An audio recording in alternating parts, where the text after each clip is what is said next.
两位布农族的德个家咱第一档联合展览，开幕第一天除了亲友捧场，也去卖少来百会世界民众停下脚步欣赏。展示原住民族事务委员会为何个较侪民众知影，7号特别举办开展记者会来宣传，嘛要请查哈姆甲舞节用原住民优美的传统歌谣来做阵，希望让大家看见不只是德艺本身，而是文化艺术的内涵。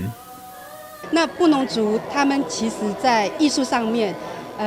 越来越被发现他们的那个优点哈，所以我们希望把2个在台南发迹的原住民的这些陶艺家，他们的作品我们可以做一个联展。那我们在一开始洽谈的时候呢，2位艺术家的兴致都很高，他们都很愿意在台南，因为台南对他们来讲是一个重要的回忆，然后在这个文化古都里面培养他们的文化，然后他们也在这里学陶艺，所以他们愿意一起合作，然后来展出这一次。他们有多样的作品，都是全国得奖的作品哈，虽然数量不多，但是都是精华。那我们希望这样的展览也可以把原住民文化推广在我们台南市，然后也是全民原教的一个开始哈，也让市民朋友们可以接触原住民文化，然后也了解原住民文化。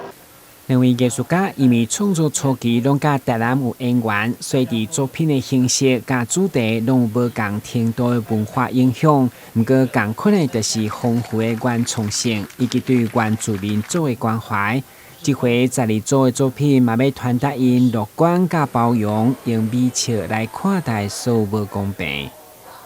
我们台湾的16个原住民用共同的精神意识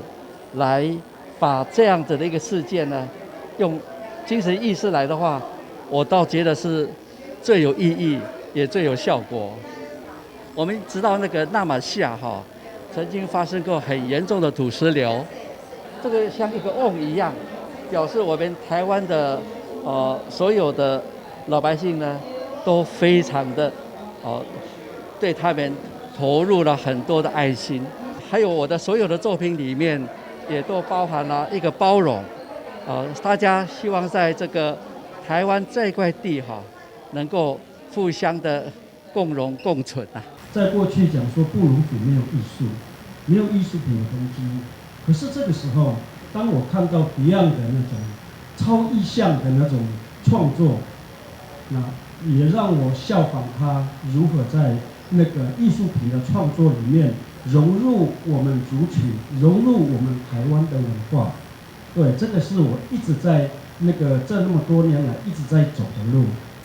该展览大安东百会免费提供6楼的空间，一直展到6月11号，期间嘛无定期举办教育推广体验。台南新闻管制何秋芳采访报道。